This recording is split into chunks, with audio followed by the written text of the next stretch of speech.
Yo, what's going on, people? It's your bro Crypto Cliff back in here, back in here. I'm here with my brother Sebastian. What's good, bro?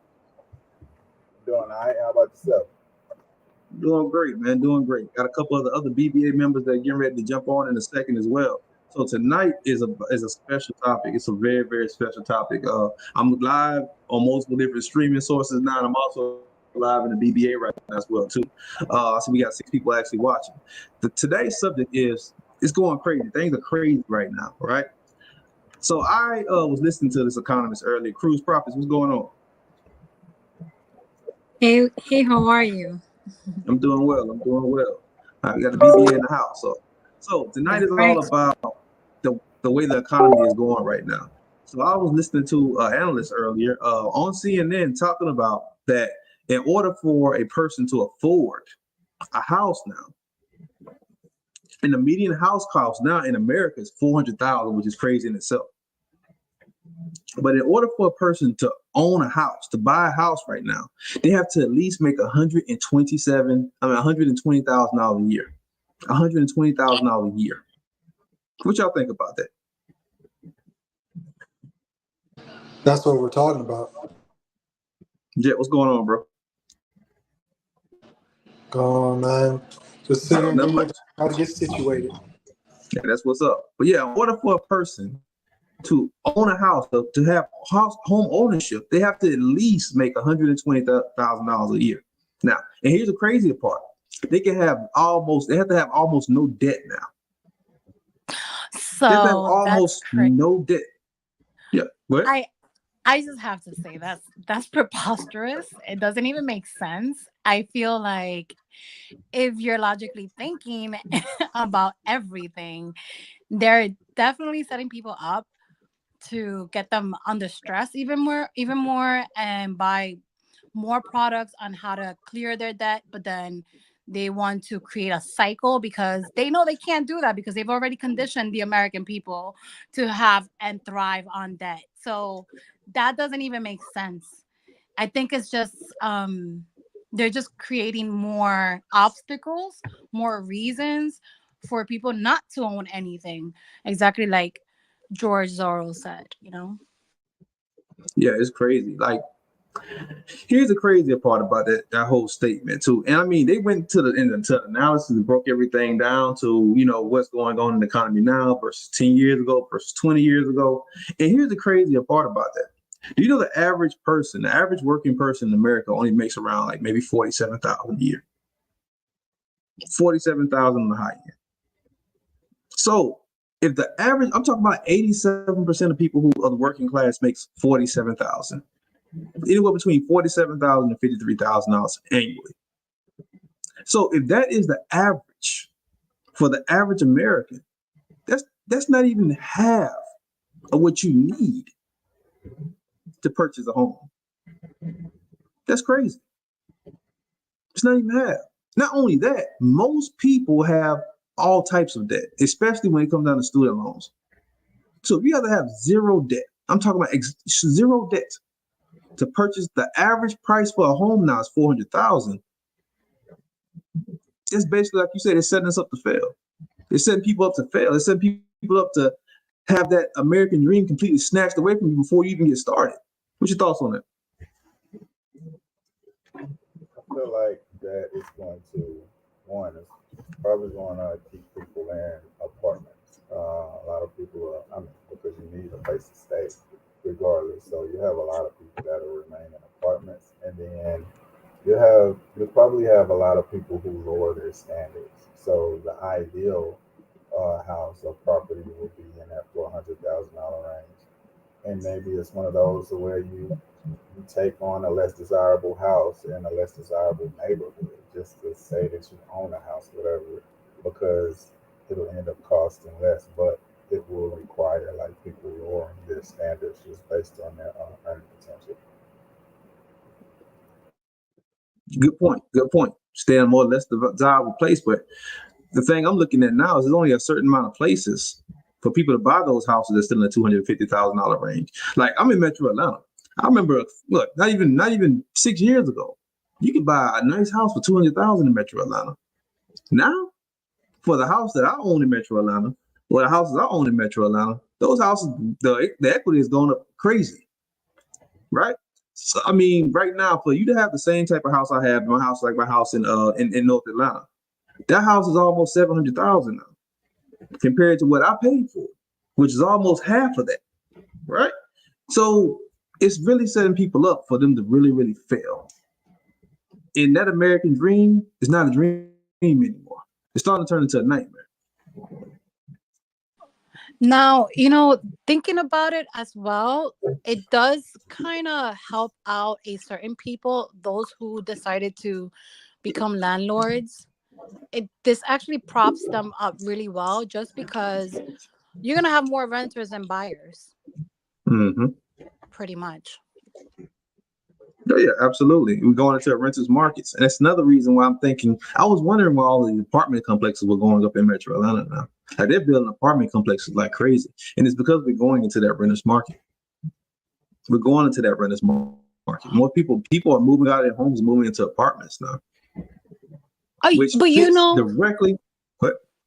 you know that I during the pandemic, or right before the pandemic and then post pandemic, I was working in leasing.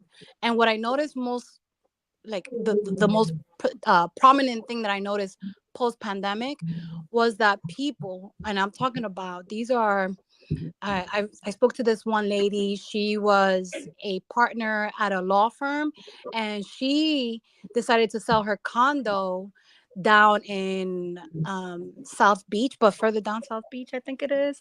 I think it was South Beach. She came all the way from South Florida, all the way up north, and she wanted to rent because she could not believe how high they have raised the rates on her mortgage. So she was just like, no, it doesn't even make sense, not even for me, she said. And that was post pandemic. That was 2 years ago. I don't believe we ever left the renters market. It's kind of weird. I don't see a buyer's market coming either. Like, I've been telling my friends, like, don't go preparing to buy a house now. That's gonna be a problem. Yeah, you're absolutely right. Especially with the economy going down, they're expecting the real estate market is supposed to shift and actually go down a lot. Excuse me, and potentially even crash. And they're also projecting that the stock market is getting ready to crash. So with that being said, you're absolutely right. I don't think it's the time for you to buy a house right now anyway. The interest rates right now are around 7%. That's extremely high compared to last year when the interest rate dropped down almost zero. Right now is not the best opportune time to buy a house. But it's also making it to the point to where, the number one way you can build wealth in this country used to be real estate. Used to be buying and selling houses. I mean, buying houses or owning a house. Do you guys think that's still the greatest way to actually build wealth in this country now? I think loosely, yes, and great.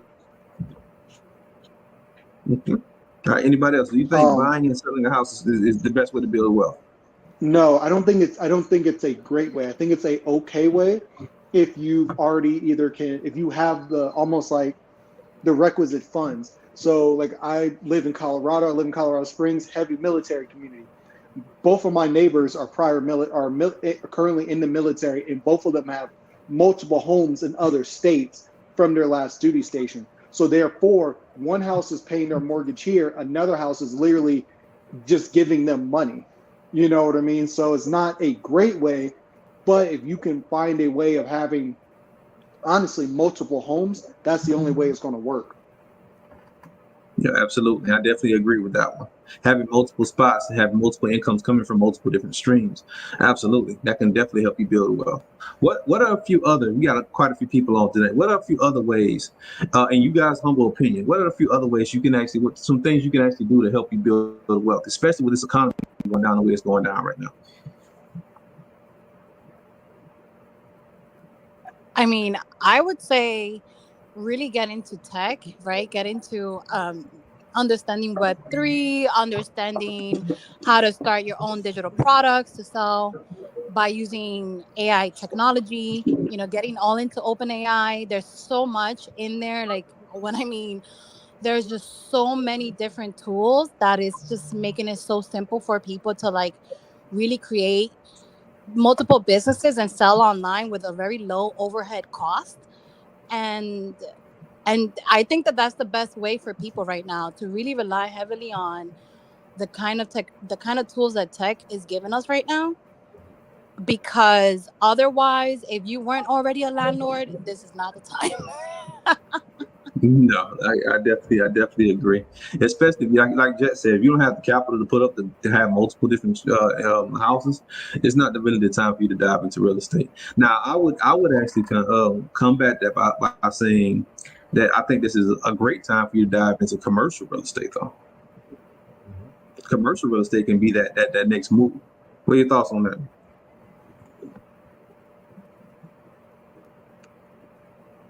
Well, last time I heard of anything was like back in way before pandemic. It's like BC and AC anyway. And they were talking about how in Omaha, Nebraska, like commercial real estate was booming. It was suddenly that there was a craze, and like the buying rate was really, really low. Like you can purchase commercial property for like nearly nothing compared to what they sell for in Atlanta. And there was a up and coming community happening. Like there was a lot of business that was coming into Omaha, Nebraska. But that's the only thing I know. Midwest sounds like a very, but I don't really know much about that past that point. Well, you guys know what I talk about all the time. I love international real estate. All right, I love international real estate. I definitely That can was my rent answer. out event spaces. Absolutely, absolutely. That was my I am that answer. I am. How you By doing tonight? land. I'm good. You know Absolutely. what it is, That's what's Jerry. up. Yeah, what's going on? Yeah, international real estate is mine. I love international real estate for multiple different reasons. The number one reason is I actually own the damn land. Right? When I have that land in international real estate markets, I own that land. I can maneuver through that land. I can do whatever I want to do from the bottom of the ground to the top of the sky. I own that land, and I don't have to pay taxes on it. That's one of my go-tos. What's a few other things outside of real estate that you can actually do, and outside of real estate and outside of tech, to help people build wealth, or gain wealth, or gain not even just wealth, gain an extra stream of income in this bad economy? Buy commodities, gold, silver, copper, Mhm. stuff like that. Commodities, absolutely. I'm a big, huge, firm believer in buying commodities. I've been buying commodities since I was 9 years old. Right, with buying gold, buying transactional currencies, or cross-border transactional currencies that will always be able to transcend whatever inflation rates we have coming right now. All right, crypto, premium stocks, defensive stocks, dividend-paying stocks. Those are all assets that you can actually tap into that will help you defeat what's going on right now in the economy. All right, not even just that, just changing job structures, changing your career habit, right? Your career. For instance, I put out a post last week. I'm pretty sure everybody's seen that post where, blockchain developers are starting off at over $100,000 a year annually, over $100,000 a year just to become a blockchain developer. I legit And it only changed takes my around 6 months. major to that. I changed my Yeah, major. I'm getting you my programming stuff, and I'm going to get my computer science degree just for that. Hey, that's what's up, brother. That's what's up. Yeah, blockchain developers can really. I mean, that one degree can, not even a degree, that one certificate can change your life forever, and it only takes 3 months to do it. 3 months. In 3 months, your life can completely change. You can go over that mark where you can potentially buy one of these damn high-ass houses. right? With $100,000. All right. What a few other industries we can talk about? I had this conversation with a friend like last week, and it kind of made sense. And I wouldn't necessarily say it's unconventional, but it's definitely something that a lot of people that kind of like missed the boat on.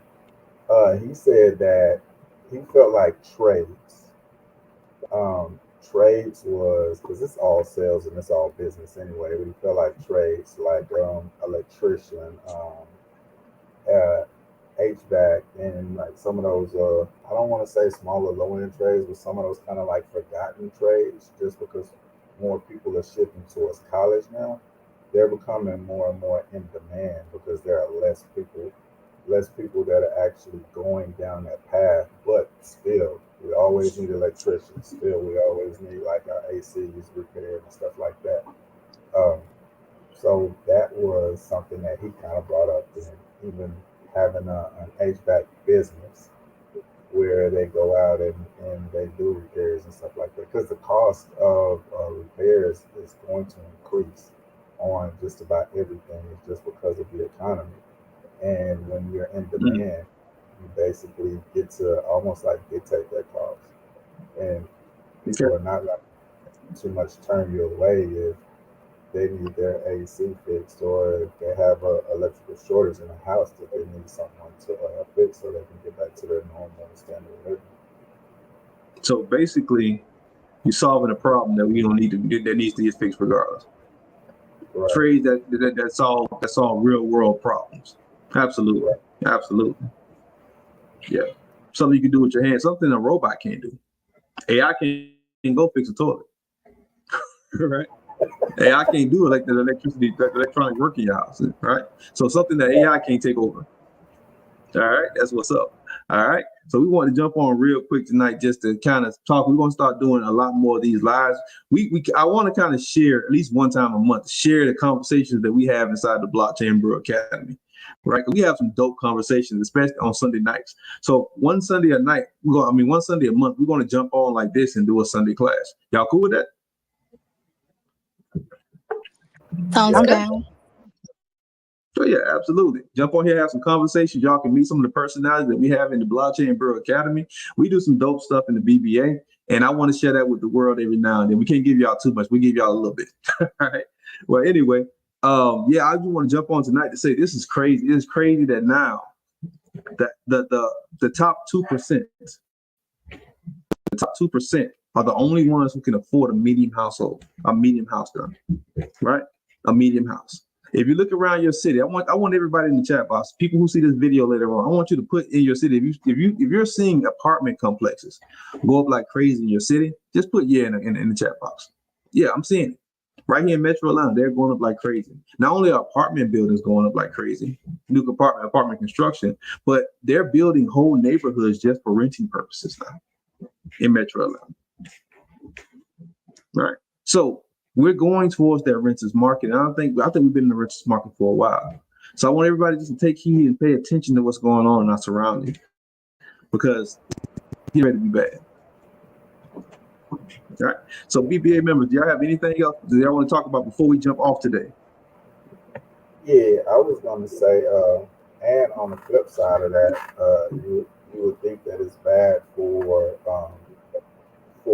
people who are wanting a home, but at the same time, it's kind of a challenge for home owners, because as these prices increase, property taxes increase as well. So now, like, your mortgage, if your house is not paid off, it's like every year your mortgage is getting higher and higher and higher. And hopefully it doesn't. For some people, it gets high to a point where it kind of like prices them out to where they can no longer even afford their mortgage, and then they're almost like forced to sell. But that's just on the flip side for the homeowners. Yeah, crazy, man, crazy. The things we dealing with today in this society, man, y'all better pay attention. Yeah, I now heard one person hit me up say, "Well, y'all, you just talk about scare tactics, try to scare people into things." And I'm not trying to scare you into anything. I'm just trying to tell you what's real. The reality we live in right now is scary. Right. It's scary in itself. You don't have to scare. You don't have to use a scare tactic. Good. My question is, do you think it's a smart move to use your home equity to invest in crypto? All right. Let me start by saying my disclosure. This is not financial advice. All right. Here's my breakdown with that. All right. So with this being the halving year, I would say absolutely. Me, for myself personally, I would say absolutely. And it's because this year is set to be the greatest bull market of all time. It's set to be the greatest crypto bull market of all time. So If you putting money into Avenue, go ahead. How much you think would be a good amount if you had to use the equity in your home? That's a subjective question, because now we got to turn around and break it down to which crypto you're talking about. All right. So for instance, if you're talking about XRP, $10,000 investment in XRP will make you a millionaire. February 2025. You're talking about Bitcoin, Okay. it may not be as much. Right? If you're talking about SHIB, you may only need a few thousand. So that's a subjective question. It's a lot of coins, a lot of crypto you can get into that will give you those high profitable gains, that will give you that $1 million mark, that millionaire mark, extremely easily. All right. But it depends on your structure. It depends on your breakdown. It depends on what you want to do. If I had $20,000 in equity in my house, which is not a lot of money, I could take that $20,000 out and I can become a millionaire with that $20,000 extremely easily, just by putting that money into the right place at the right time. All right. I have over 100,000 in equity in my home. No way. Can't tell you financial advice, but I will tell you what I would do. I would tell you what I would do. With $100,000 in equity in my home, I would take at least half of that and dump it into some assets that are actually going to help you grow. Definitely dump it into some assets that are actually going to help you grow. And you being a BBA Definitely member, you can do. hit me up on the sideline. I got you. Yeah, I'm in actually I'll hit you up. Just hit me up on the sideline. Yep. Yeah. We only tell everybody what's going on in the BBA. Just a little bit. All right. So any more questions, any more conversations, anything else, any more topics you guys want to talk about before we jump on tonight?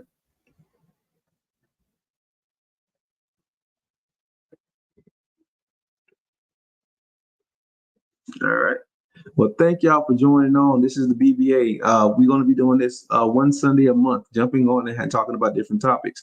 This month was all about the economy and the Forex market. And the Forex market deals with everything dealing with the economy and the way our money actually flows.